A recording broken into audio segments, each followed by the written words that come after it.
In this video, I simplify how income tax works on your Social Security payment. Coming up next on Holy Schmidt. Holy Schmidt! Taxes on Social Security. This is one of the most misunderstood elements of the Social Security Administration's 100,000 page plus website. This is because the SSA has rules around Social Security that are not intuitive when comparing it to the U.S. tax code, which isn't always intuitive either. Further, taxes on Social Security follows a three-test system, and the recipient picks the best of the three outcomes and uses that as their method to pay taxes on their Social Security payment if they pay taxes at all. All right, let's get into it. The first thing to remember is that the SSA has rules for those that are single and rules for those that are married. If you're single or married, it's a threshold question, how much you earn before you have the potential anyway to start paying taxes on Social Security. But the definition of earnings is something called combined income. Combined income isn't in most accounting books. It's not in most finance books. In fact, outside of the SSA, you won't really find it in any definition used in everyday finance. Combined income represents a dollar amount over which your Social Security payment potentially is taxable. To determine your combined income, the SSA uses a very simple formula. They take 50% of your Social Security income for the year, they take 100% of your tax-free income for the year, and they take your adjusted gross income for the year. They add all of that together, and that is your combined income. I'll show you a real example in just a moment. Once you know your combined income, that number is compared to the thresholds the SSA provides for those that are single or those that are married, depending on your individual circumstances. If your combined income is above the thresholds, then you need to run the calculations that I'm going to show you in a moment. If it's below these thresholds, you're good to go. You don't owe taxes on your Social Security payments.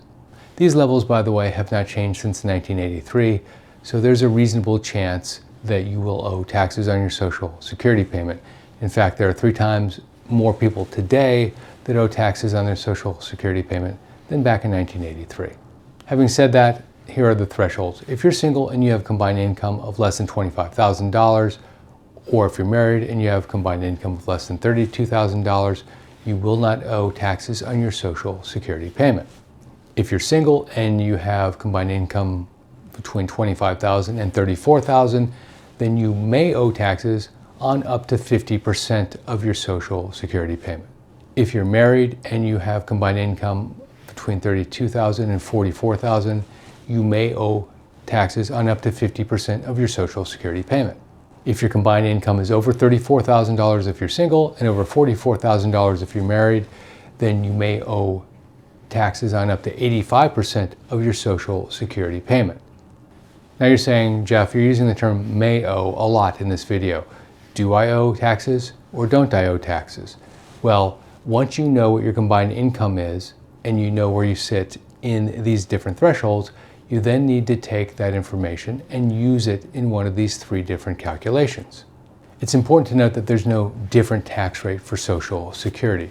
It's the percentage of your Social Security payment that's taxable, but that percentage, once you've determined, becomes taxable as ordinary income. Now here are the 3 tests.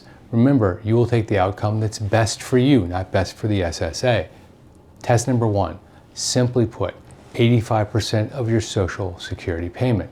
If you are in excess of the thresholds that I gave you, take the Social Security payment, multiply it times 0.85, and that's the maximum amount you could potentially be taxed on.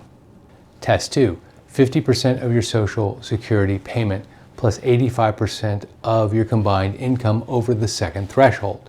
Test number 3, 50% of your combined income over the first threshold plus 35% of your combined income over the second threshold. Now, if you're like most people, you'll look at the slide that I just put up and you'll have no idea what you were looking at. And more importantly, you won't know which of the 3 options is best for you or why and how they're even related in the first place. I'll take you through an example now, and more importantly, at the end of this video, I'm going to show you how to download a free worksheet so that you can do this calculation in a super simple way. This example is using a fictitious couple named Jim and Cathy. They have adjusted gross income of $36,000 per year and Social Security of $40,000 per year. They have no tax-free interest, so their total income for the year is $76,000. Their combined income is half their Social Security payment, so that's $40,000 divided by 2, $20,000, plus $36,000 in AGI, so they have a total combined income of $56,000. So test number 1, 85% of their Social Security payment. 85% of $40,000 is $34,000. Test number 2, 50% of their Social Security payment. Their Social Security payment is $40,000, so 50% of that is $20,000, plus 85% of their combined income over the second threshold. That's $12,000 times 85%, that's $10,200.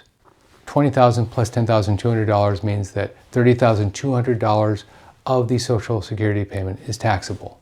Test 3, 50% of the combined income over the first threshold plus 35% of the combined income over the second threshold.